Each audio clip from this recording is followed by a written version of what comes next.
Todos los mexicanos queremos una recuperación de la economía que tuvo en el 2020 uno de los peores desplomes en mucho tiempo, quizás el mayor desde 1932.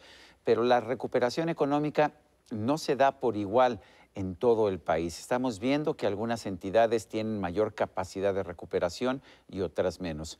Para tratar de entender este proceso de recuperación, yo quiero agradecer la presencia en este programa de Manuel Molano. Él es economista en jefe del Instituto Mexicano de la Competitividad. El IMCO, de hecho, acaba de desarrollar el indicador de recuperación económica estatal que mide el porcentaje de reactivación económica por estado de manera trimestral. Manuel Molano, gracias por tomar nuestra llamada y cuéntanos qué tan diferentes pueden ser las recuperaciones de las entidades. Pues en realidad significativas, Sergio. Tenemos desde una economía estatal como la de Sonora, que está al 101% de donde anticiparíamos que estaría si no hubiera habido este choque, si no hubiera habido esta gran crisis post pandemia. Y hay otras como la economía de Baja California Sur, donde la recuperación es nula. Realmente la actividad económica está al 80% de donde debería estar. En medio hay todos los matices, pero bueno, esto quizás aquí lo que vale la pena recalcar es que es distinto hablar de la resiliencia de una economía, la capacidad que tiene la economía para regresar a su tamaño natural y la competitividad de esta economía. No necesariamente Sonora es la economía más competitiva de la nación, aunque ciertamente pues está en los primeros 10 lugares de competitividad, pero sí tuvo resiliencia, sí tuvo esta plasticidad que le permitió regresar al nivel de actividad económica que tenía antes. Y nosotros se lo atribuimos a diversos factores, Sergio. A ver, me parece interesante que es Baja California Sur y Sonora que están realmente uno junto al otro, con el Golfo de California en medio. ¿Qué tan diferentes son las economías que tienen estos niveles distintos de recuperación? Bueno, pues de entrada en Sonora, pues tienes una conexión al sistema eléctrico nacional, al SIN, y eso les permite tener una diversificación industrial que no tiene la economía de Baja California Sur.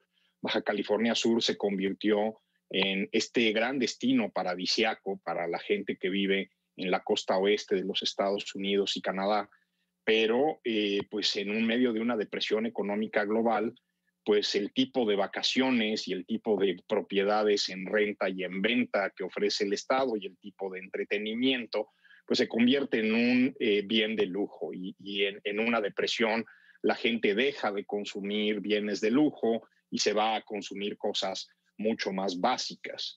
En el caso de Sonora, tienes actividades más Es interesante. diversificadas. Sí, a ver, es interesante antes de que regresemos a Sonora.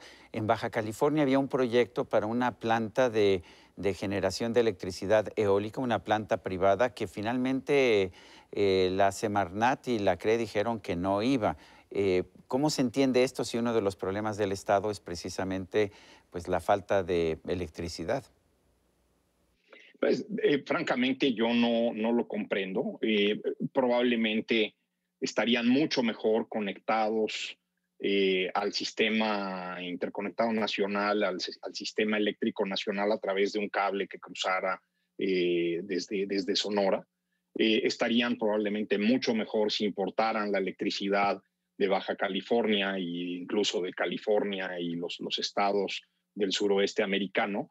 Eh, Francamente, creo que esta noción de que tenemos que preservar un lugar paradisiaco en condiciones prístinas y hay que evitar su desarrollo es una concepción absurda, entre otras cosas porque ese es un estado donde la mayor parte de la generación ocurre con combustóleo y diésel. Si no llega el barco que les entrega combustóleo y diésel, no pueden generar. Y como tú sabes, Sergio, es mucho más contaminante este método de producción que utilizar aerogeneradores de viento. Entonces, sí creo que lo que estamos pagando en términos de falta de resiliencia de la mayoría de los estados, 16 estados están teniendo una recuperación de media baja a baja, tiene mucho que ver con las rigideces de nuestra estructura económica, y esas rigideces de nuestra estructura económica tienen que ver con obsolescencia en las normas, obsolescencia tecnológica, incapacidad de los sectores económicos para convertirse en otra cosa, para moverse a un negocio en el que puedan funcionar bajo cualquier circunstancia, ¿no? Ahora sí vamos con Sonora.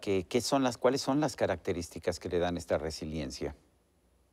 Pues mira, otra vez, es un estado que tiene una agroindustria integrada verticalmente, desde la cebada y el trigo hasta la cerveza y la panificación. Tiene además un desarrollo en industrias intensivas en conocimiento que ya tiene algunas décadas. Ahí tienes presente industria aeroespacial y tienes presentes manufacturas avanzadas. Es un estado mucho más abierto al comercio exterior.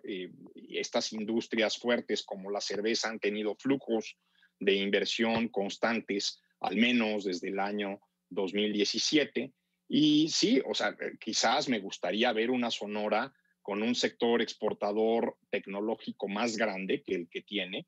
Su trayectoria de crecimiento esperada es lineal, no es exponencial como ocurre en otros estados de la República, Guanajuato, San Luis, que no han tenido una recuperación tan buena. Sin embargo, pues han construido sólidamente los cimientos de una industria que les otorgó resiliencia, que les permitió recuperarse muy rápidamente de esta crisis. Manuel Molano, ¿cuáles son las lecciones de esta crisis? ¿Qué están haciendo los estados que están saliendo adelante? ¿Qué están haciendo los estados que se están quedando rezagados? Nuestra lectura es que, primero, la calidad de las intervenciones públicas importa. Si bien nuestro consenso como liberales clásicos, hablando de consenso tuyo y mío, Sergio, es que quizás en muchas crisis no tendría que haber una intervención pública y habría que esperar que los mercados y que la sociedad resolvieran lo que hubiera que resolver para salir de la crisis. La realidad es que una crisis como esta sí requiere de intervenciones públicas. Hay que decir, la crisis mexicana era una crisis especial porque no solamente fue la pandemia, México venía con números descendientes de inversión fija bruta derivado de malas políticas en sectores como energía, donde todavía teníamos espacio arriba de nuestra cabeza para crecer, y eso pues está agravando las circunstancias de la crisis. Probablemente tenemos que mejorar la calidad de esas intervenciones públicas.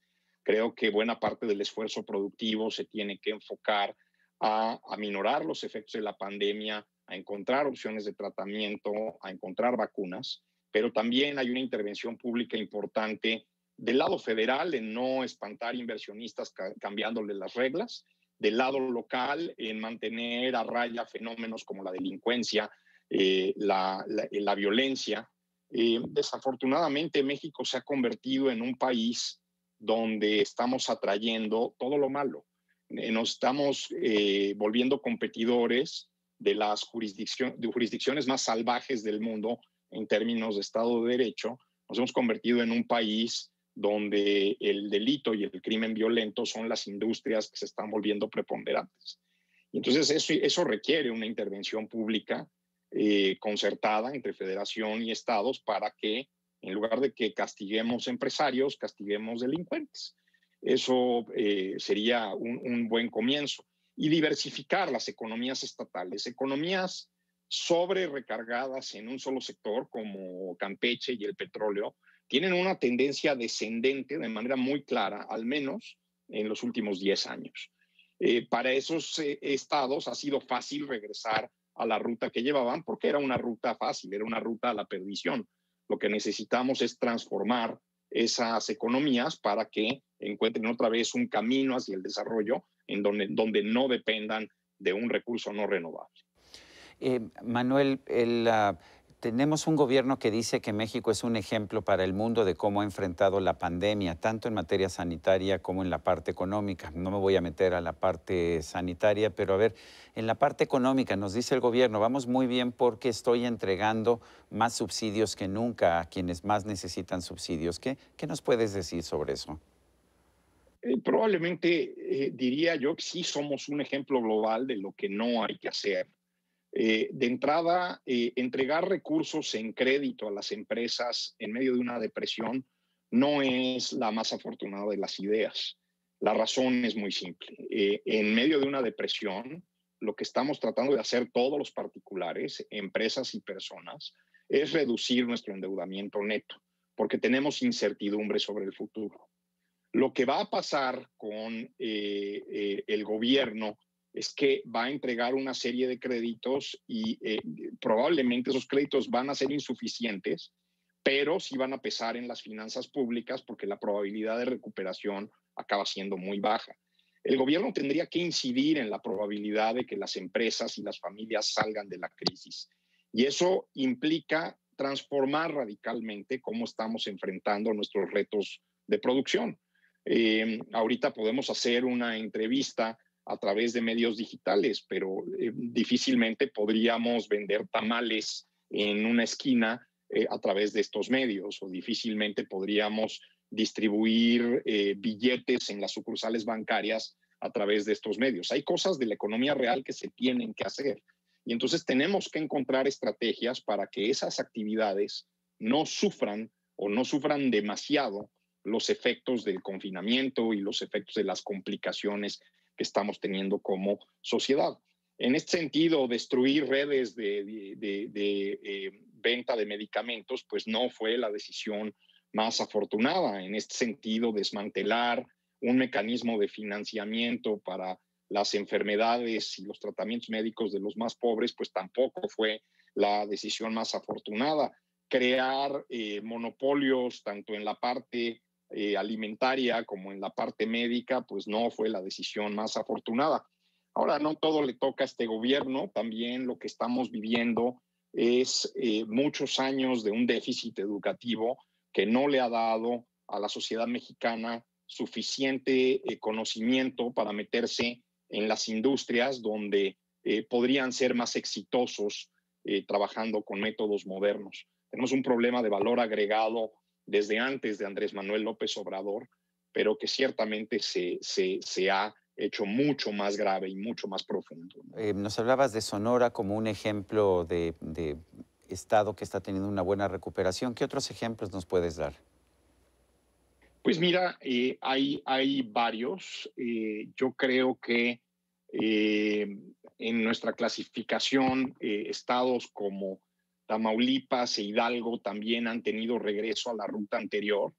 Quizás también es porque eran rutas de crecimiento no tan ambiciosas, eran rutas de crecimiento en donde ya se veía cierta destrucción de producto. Casos como el de la Ciudad de México sí ve cierta recuperación, aunque la brecha es mucho más grande porque la Ciudad de México es uno de los motores económicos del país. Y entonces, si a la Ciudad de México le da un catarro, pues al resto de la República le da algún tipo de neumonía. Estados como el Estado de México, Veracruz, Nuevo León, San Luis Potosí, están teniendo recuperaciones medias. Desafortunadamente, otros estados como Querétaro, como Guanajuato, están teniendo recuperaciones bajas a muy bajas. Y aquí, otra vez, es importante la lección de la diversificación productiva. La industria automotriz ha sido muy productiva y muy útil para el crecimiento de estos estados, pero el no estar diversificados en la actividad industrial de los estados del Bajío probablemente puede tener efectos tipo Detroit hacia futuro. No queremos un cinturón de óxido al norte de la Ciudad de México, al sur de Monterrey, en los próximos 30 o 40 años. Entonces, lo que tenemos que hacer es ponernos en una trayectoria que nos lleve hacia otros sectores de conocimiento por haber participado en esas industrias sofisticadas como electrónica, aeroespacial, automotriz. El caso finlandés es muy obvio. Ricardo Hausmann, habla mucho de este caso cuando se refiere a su tema de complejidad económica y que no es otra cosa más que agregar más conocimiento a lo que produces y lo que exportas. Los finlandeses pasaron de explotación forestal cruda a explotación forestal sofisticada, a máquinas de control numérico, de máquinas de control numérico a electrónica avanzada, de ahí a telecomunicaciones avanzadas y de ahí a las patentes que están presentes en casi todos los teléfonos móviles y computadoras para efectos de telecomunicaciones el día de hoy. Y eso es básicamente tener una visión de futuro. Una de las cosas que hemos dicho es que México tiene que olvidarse de esta noción absurda de que las regiones tienen vocaciones productivas. La verdad es que Sergio tiene vocación de periodista y de filósofo, y Manuel tiene vocación de economista, pero las regiones no tienen por qué tener esa vocación. Lo que necesitas en una región es muy parecido a lo que necesitas en una empresa, una visión de futuro que te permita conquistar nuevos mercados, hacer cosas novedosas, agregar valor para los consumidores, para el mundo. Manuel Molano, economista en jefe del Instituto Mexicano para la Competitividad, gracias por esta conversación. El agradecido soy yo, querido Sergio. Gracias. Buenas noches. Buenas noches, y a usted, amigo televidente, que hace posible este programa, se lo agradezco también. Esto es todo por hoy, pero no se le olvide. Nos vemos la próxima.